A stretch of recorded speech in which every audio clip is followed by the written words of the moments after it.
네, 안녕하세요. 처인원의 종묘 대표 박기민입니다. 오늘은 수선화에 대해서 좀 얘기를 해보려고 합니다. 이 수선화 같은 경우는 봄을 가장 먼저 알리는, 어찌 보면 튤립보다 조금 더 빨리 꽃이 피기 때문에 봄을 가장 빨리 알리는 대표적인 추식 구근 중에 하나일 텐데요. 수선화 같은 경우는 여러분도 잘 아시겠지만 학명으로는 나르키서스라고 부릅니다.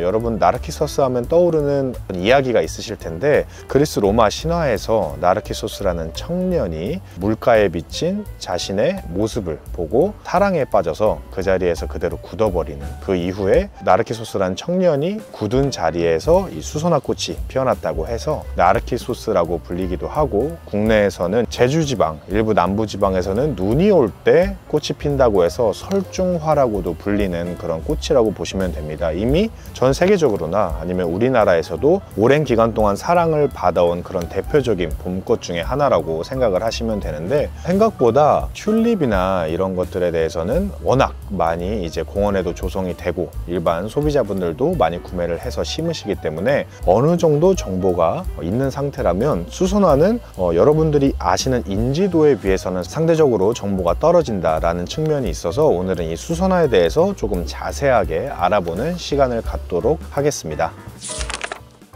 그래서 여러분들이 수선화를 심으실 때는 먼저 어떤 수선화를 심어야 할까를 고민을 해봐야겠죠. 그래서 품종에 대해서 간략하게 설명을 드릴 텐데, 수선화는 굉장히 세부적으로 분류되어 있습니다. 아마 꽃의 형태나 아니면 생장의 형태에 따라서 10가지 이상으로 분류가 되는데, 우리나라에서 가장 선호하는 건 아무래도 더블이라고 하는 겹꽃 형태의 수선화를 가장 선호를 합니다. 그래서 저희가 준비한 상품도 한 가지 품종만 제외하면 전부 다 겹꽃 수선화에 속한다 라고 보시면 되고, 이 겹꽃 수선화 같은 경우는 한 줄기에서 하나 이상의 꽃이 피고, 원래 수선화는 굉장히 꽃이 빠르게 피지만 이 더블 수선화는 대부분 다 4월 중순, 그러니까 완연한 봄에서 늦봄에 개화를 하는 게 가장 큰 특징이라고 보시면 되겠습니다. 그래서 이 수선화의 꽃을 보면 일반적으로 꽃이 있고 그 위에 수술이 있고, 이 수술을 감싸는 또 꽃잎이 하나 더 있는데, 저희는 이 잎을 코로나라고 많이 부릅니다. 이 코로나의 형태, 그러니까 주름이 어떻게 졌느냐 또는 이 주름의 색깔에 따라서 또 품종을 구분하기도 합니다. 이를테면 타히티라는 품종 같은 경우에는 노란색 겹꽃에 주황색 코로나, 주름진 주황색 주름이 가장 특징이라고 보시면 되겠고요. 스프링 파라다이스 같은 경우는 똑같이 노란색이지만 주름이 코로나가 노란색이라고 보시면 됩니다. 다음 이제 볼카넬로 같은 경우에는 겹꽃이면서 이 코로나의 형태가 주름이 굉장히 강렬하게 들어서 약간 불에 타고 있는 것처럼 보일 정도로 주름의 색깔이 강하고, 그리고 주름이 많이 드는 게 대표적인 특징이라고 보시면 되겠고, 그 다음 이제 이스터본이라는 품종은 코로나도 꽃도 모두 흰색의 겹꽃 형태로 나온다고 생각을 하시면 되겠습니다. 그리고 이제 웨일론이라는 품종은 겹꽃인데, 겹꽃 중에서도 가장 풍성한 형태, 다겹의 꽃잎을 피우는 게 가장 대표적인 특징이라고 볼 수 있고, 피치 프린스 같은 경우는 흰색 꽃에 주황색 코로나로 대주를 이루고, 앙코르 같은 경우는 주름과 꽃잎이 모두 상아색인, 이렇게 색깔과 주름에 따라서 코로나에 따라서 품종이 나뉜다 라고 보시면 가장 편하다, 이렇게 보시면 되겠습니다. 그 다음 저희가 이제 대부분 파는 수선화가 한 가지 품종만 제외하고는 다 더블이고, 한 가지 품종만 큰 컵 수선화로 분류가 되는데, 이 큰 컵 수선화는 기본적으로 한 줄기의 꽃이 하나만 피면서 코로나의 기장이 굉장히 짧은 걸 저희는 큰 컵 수선화라고 부릅니다. 그래서 저희는 이제 큰 컵 수선화 중에 베를린이라는 품종만 판매를 하고 있는데, 이 베를린 같은 경우는 이 코로나라고 하는 이 주름의 형태가 콧꽃이지만 이 주름이 굉장히 강렬하게 잡힌다, 이렇게 생각을 해 주시면 되겠습니다. 그래서 이 많은 수선화 품종 중에 내 기호에 맞춰서 내가 원하는 품종을 먼저 선택했다, 이게 첫 번째 스텝이라고 볼 수 있고, 그 다음에 바로 심을 수 없는 분들에게는 이 수선화를 관리하는 요령이 필요한데, 수선화를 관리할 때는 통기성이 좋으면서, 그러니까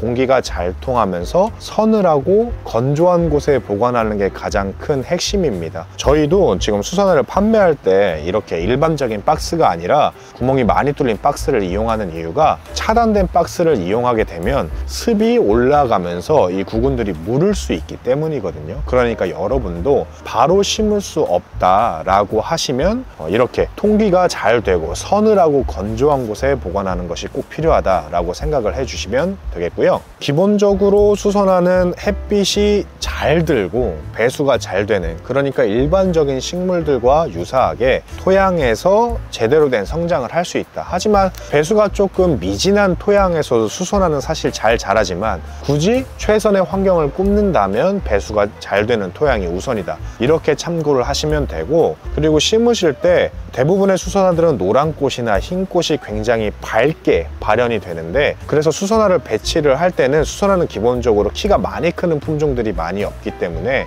키가 큰 침엽수들하고의 조합이 굉장히 좋습니다. 예를 들어서 파란색이 나거나 아니면은 은색이 나거나 또는 초록색이 밝게 나는 그런 상록수 앞에 심어주면 봄에 가장 먼저 정원의 하이라이트를 만들 수 있는 그런 식으로 배치를 하면 대조가 좋아서 워낙 효과가 좋다라고 참고를 해 주시면 되겠고요. 그리고 이제 구근을 심으실 때는 기본적으로 이렇게 구근이 있을 때 구근의 2배 정도의 깊이에 심어 주시면 성장을 하는데 문제가 없다. 그리고 이 수선화 구근 같은 경우는 밑은 이렇게 뭉툭하게 하단부 뿌리 부분이 있고 위에 이렇게 촉이 올라오게 되는데 이 촉이 위로 향하게끔 심어 주시는 게 베스트라고 생각을 하시면 됩니다. 그리고 이제 여러분들이 구근을 구매를 하셨거나 또는 구매한 다음에 상당 기간 지난 후에 식재를 하신다고 하면 이 구근이 강한 구근인지 아니면 빈약한 죽어가고 있는 구근인지를 판단을 할 수 있는 기준이 필요한데, 이렇게 구근을 손으로 약한 압력으로 눌렀을 때 움푹 들어가서 자국이 남거나 푹 파여버리고 부서지는 구근들은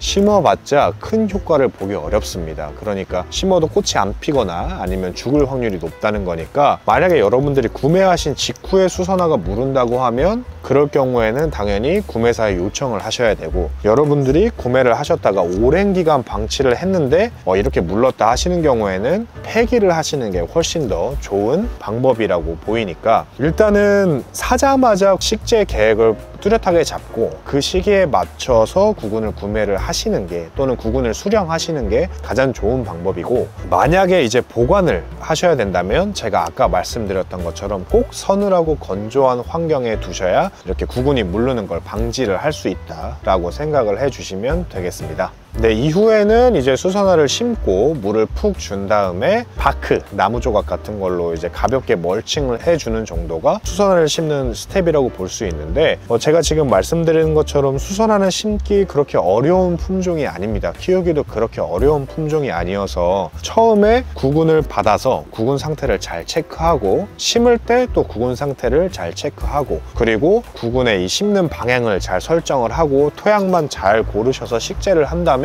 수선화를 키우기 어려운 조건이 전혀 없으니까 이 부분을 잘 참고하셔서 심어주시면 좋을 것 같고요. 다만 이제 수선화는 추식구근, 그러니까 냉을 충분히 먹어야, 냉을 먹인다는 말은 이제 저온에서 어느 정도 기간을 지내야, 겨울잠을 좀 자야 이듬해 꽃을 피울 수 있는 식물입니다. 그렇다고 해서 지금 제가 영상을 찍는 시점이 12월 중순인데 기본적으로 수선화를 심는 시기는 땅이 얼기 최소 2주 전을 권장합니다. 그러니까 이 시기에 심으시는 분들은 상대적으로 아주 좋은 시기는 아니다 라고 볼 수 있죠. 하지만 저희 경험 결과 일반적으로 수선화 구근을 심을 때 2배 정도 깊이로 심는다고 했는데, 이것보다 조금 더 깊게 심어주면 사실은 큰 영향이 없었어서 땅만 파진다면 조금 깊게 심으면 개화하는데 큰 지장이 없고, 만약 우려가 된다면 이제 나무, 바크 같은 걸로 멀칭을 해주시면 되니까 저희 경험상 어느 시기에도 심을 수 있는 굉장히 좋은 구근이라는 생각이 듭니다. 그리고 이제 수선화를 심은 다음에 관리를 어떻게 해야 할까를 고민하시는 분들이 많은데, 화분 식재가 아니라면 여러분들이 심으신 이후에 물을 굳이 따로 줄 필요는 별로 없습니다. 너무 건조한 경우에만 한 일주일에 한 번씩만 주면 되고, 당연히 이제 화분에 식재하시는 분들은 흙이 마르는 걸 보면서 주시면 되는데, 기본적으로 수선화를 물을 주는 건 이른 아침에 해가 막 떴을 때 물을 주는 것이 가장 좋다라고 생각을 하시면 되고, 또 수선화 수선화를 왕성하게 성장을 시키기 위해서 비료를 어떻게 줘야 되냐 물어보시는 분들이 계세요. 근데 저는 기본적으로 수선화를 키울 때 굳이 비료까지 줄 필요는 없다. 농사 목적이 아니니까 저는 그렇게 생각을 하지만, 굳이 비료를 주셔야 한다면 저희가 흔히 비료를 구분을 할 때 NPK라고 해서 질소, 인산, 칼리 이 비율에 따라서 비료를 주잖아요. 그래서 잎이 막 나오기 시작할 때는 5-10-10, 꽃이 피기 시작할 때는 0-10-10 비료만 주면 됩니다. 그 외에 잎이 지고 있을 때라던가 휴면기에 굳이 비료를 줄 필요는 없으니까 그 부분은 꼭 참고를 해주시면, 이 정도만 해도 수선화를 사후 관리를 하는 데는 전혀 문제가 없다. 만약에 이제 수선화를 심은 지 오래돼서 이걸 번식하고 싶다 하시는 분들에게는 저희가 내년에 그 시기가 됐을 때 한 번 더 영상으로 다룰 테니까, 지금 당장 여러분들이 심고 참고할 부분은 한 이 정도다 라고 보시면 될 것 같고요. 이제 수선화에 대해서 좀 여러분들이 자주 질문하는 거에 대해서 조금 말씀을 먼저 드려보도록 할 텐데요. 첫 번째로 이제 수선화 꽃이 피지 않는다라고 말씀을 하시는 분들이 있는데, 아마 요 정도 사이즈를 시중가 한 3,000원 뭐 요 정도 되는 걸 구매하시는 분들은 사실 꽃을 안 피우는 경우는 거의 없을 거라고, 구근이 죽지 않는 이상 아예 없을 거라고 사실 생각을 하고, 직접 번식을 했거나 아니면은 수입이 됐든 국내에서 생산이 됐든 많은 사이즈 중에 아주 작은 사이즈 구근을 구매하신 분들은 당연히 꽃이 안 필 수 있습니다. 수선화는 그 해의 구근이 번식되는 대로 바로 꽃을 피우는 게 아니라 어느 정도 당분도 채우고 영양분도 채워야 꽃을 피우기 때문에, 너무 작은 수선화는 꽃을 안 피울 수도 있으니까 그 부분은 참고를 하시면 좋을 것 같고요. 그리고 봄에 잎이 나오지 않는다라고 했을 때는 새로 산 경우가 아니라 이제 전해부터 심었을 때 일인데, 보통 수선화를 정리를 할 때 꽃이 지기 시작할 때 잎을 잘라준단 말이에요. 그런데 여러분들이 만약에 이 잎을 너무 빨리 잘랐을 경우에 이듬해 잎이 안 나오는 경향이 있다. 그러니까 조금 보기 싫더라도 충분히 넉넉하게 기다려 주시고 잎을 잘라 주시는 게 좋다, 이렇게 이해를 해주시면 될 것 같고요. 그리고 만약에 구근에 진드기가 붙었을 때는, 구근 진드기가 생기고 나서는 해결하기가 사실은 어렵습니다. 물론 이제 이 구근 진드기가 구근을 죽이는 데까지는 이제 영향을 끼치는 경우는 거의 없지만, 꽃을 못 피우게 한다거나 성장에 방해가 된다거나 아니면 주변에 멀쩡한 구근들에게까지 전염이 된다거나 이럴 수 있으니까, 최대한 이 구근 찐드기를 미리 예방할 수 있는 방법은 제가 아까 말씀드린 것처럼 구근을 식재할 때 이렇게 약한 압력으로 눌러서 움푹 들어가고 힘없이 물러버리는 이런 구근들을 식재하지 않는 게 가장 중요한 조건이다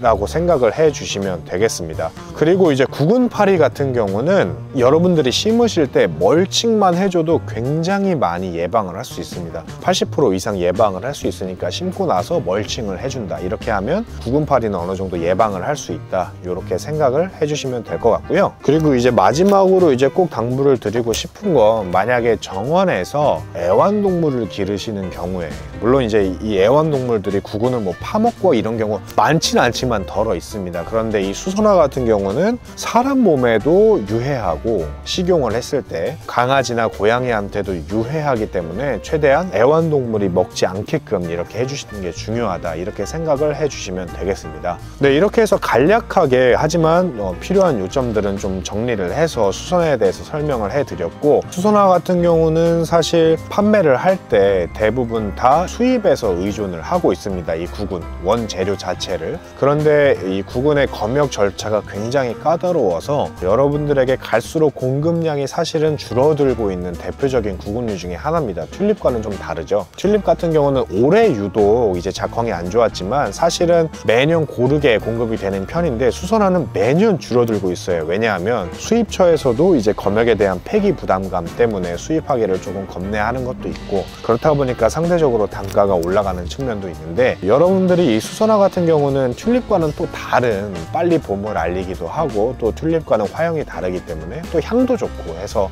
수선화만의 매력이 있으니까, 구근 정원을 구성을 하시거나 아니면은 침엽수나 이런 사철나무, 상록수 계열 나무 밑에 심을 게 딱히 부족하다 하시는 분들에게는 꼭 권장을 해드릴 수 있는 품종이니까, 꼭 이 영상을 잘 보시고 내 정원에는 심어도 되겠다 싶으시는 분들은 한번 심어 보셔도 좋을 것 같습니다. 이상으로 영상 마치도록 하겠습니다. 고맙습니다.